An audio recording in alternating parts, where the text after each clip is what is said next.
everybody, welcome back for another video. Today I'm going to talk about something that I think is quite important when it comes to taking the time to modify paintball markers for self-defense. A lot of the times we have the idea that every little incremental, small, tiny change that we can make in one of these is better and better, and that if we spend more time and more effort on the next little spring, the next little bolt, the next little change, we're going to get one of these things up so it's so optimal that it is just an intimidating, powerful tool. And for example, my .43 caliber, this is a Umarex T4E Glock 17 Gen 5.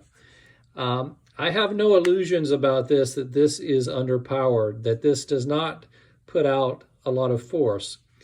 I don't think that there's any possibility to make this become a powerful self-defense weapon.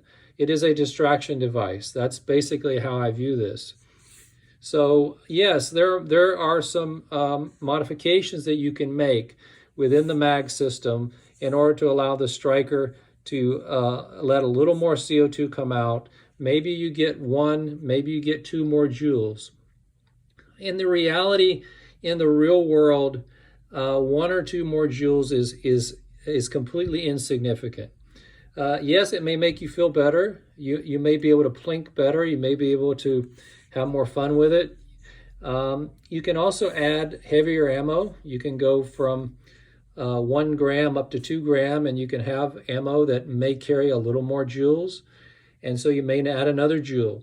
But the reality is something that is underpowered like this, don't have an illusion that it is going to be something that it's not. It is not going to be capable of doing a lot more than it already is.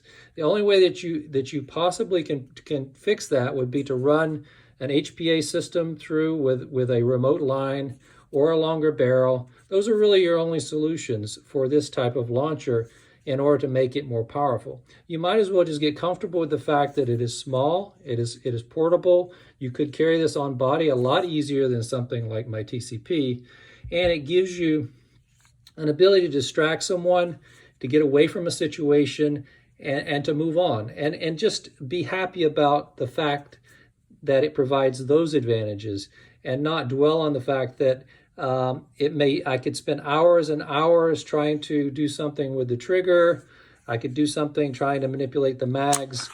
And at the end of the day, everything that you do to this to try to improve it may instead backfire and cause decreased reliability, may cause air leaks, may cause problems with your mag feeding system.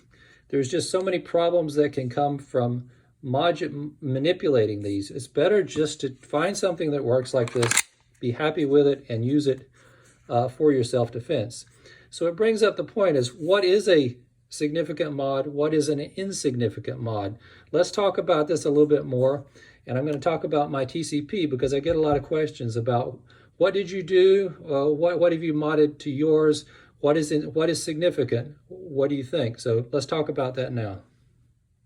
So I'm asked about this a lot, and my TCP is it does have mods, and I never would say that this does not have mods. As you can see right now, it has a longer barrel. This is not the stock barrel. This is the barrel that is the Freak barrel, 6-inch barrel with stainless steel. Is that an essential mod? Does it provide great power over the stock barrel that came with my PepperBall TCP? Not really. It does allow me to do some things that I wouldn't normally do. It allows me to shoot some projectiles that would normally scratch my aluminum barrel. By having a steel barrel, I have some advantage there. I have a longer mag. I have the extended mag with the 12 gram CO2.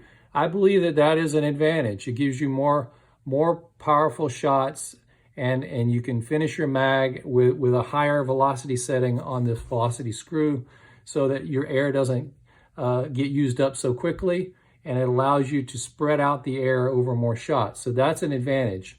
Are there any other things that give it power? No, not really. They're mostly just reliability.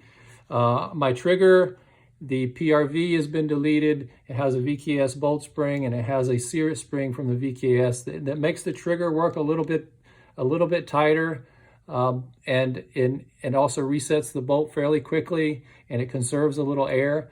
Those are nice reliability mods, but they don't provide more power. More power only comes by putting more air in, either from the back, which you can't really do in a TCP, or using bigger CO2, or by increasing the barrel length.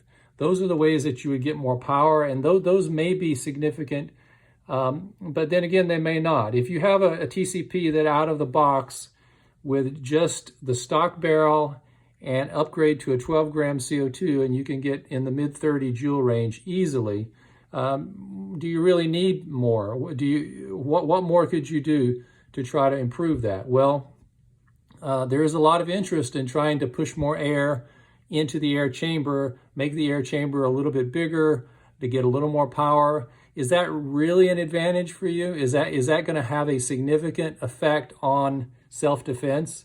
If you are at 36 joules or 40 joules and now you're 50 joules, you could say, yeah, that's a significant percentage increase in joules.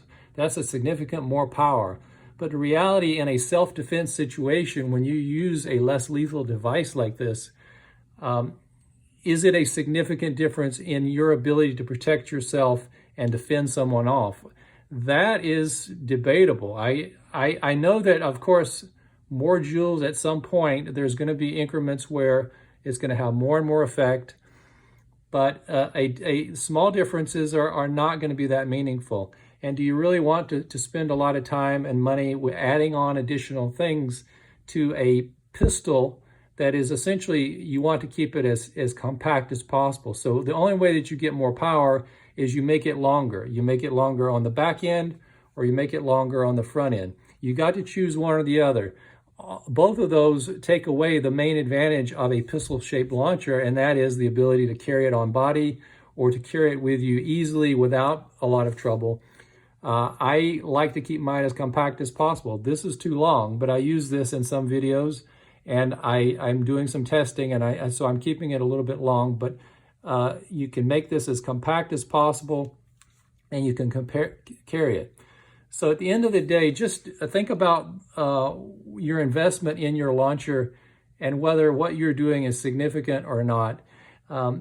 Endless mods for the sake of mods, and just tweaking something just to say that I did X, Y, and Z, and I got a joule, or I got 3 or 4 joules.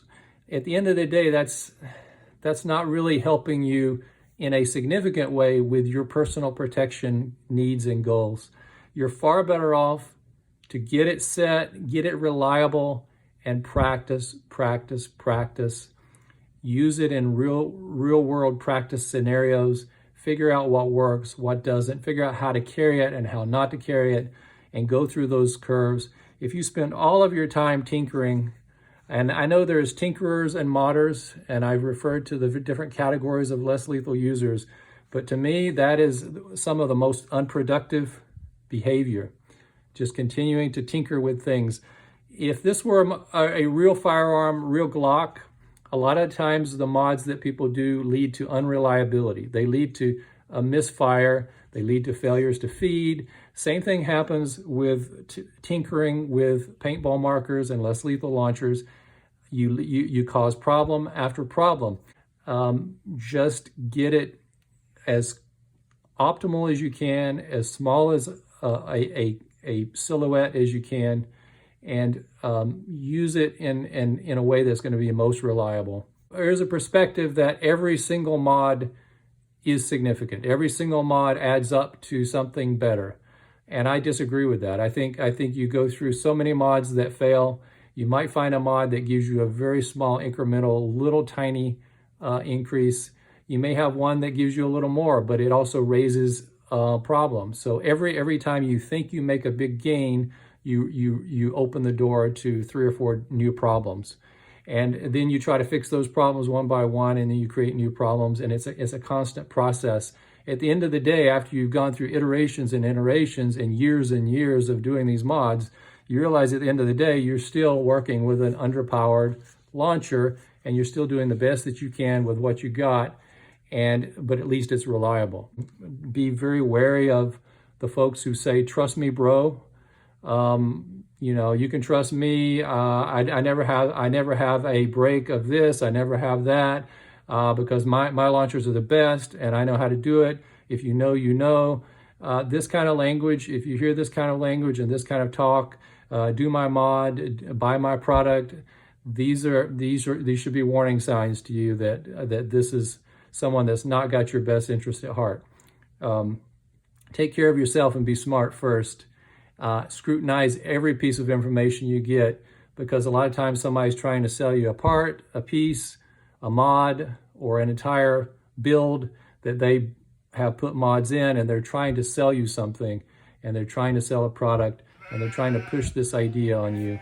And a lot of times this is told to you in a echo chamber where everyone seems to sort of agree with each other, and anybody who comes in and actually proposes rational counter arguments are kicked out of the group, censored, silenced. So just be aware that a lot of that is happening in less lethal community. And just be aware that modifications, for the sake of modifications, is not necessarily good. It can be very bad. And that's all I'm going to say about that. Open the discussion. Let me know what you think. Mod or no mod? That's the question. Everybody take care. We'll see you in the next one. That's why they do it. It attracts people. Yeah. Uh-oh.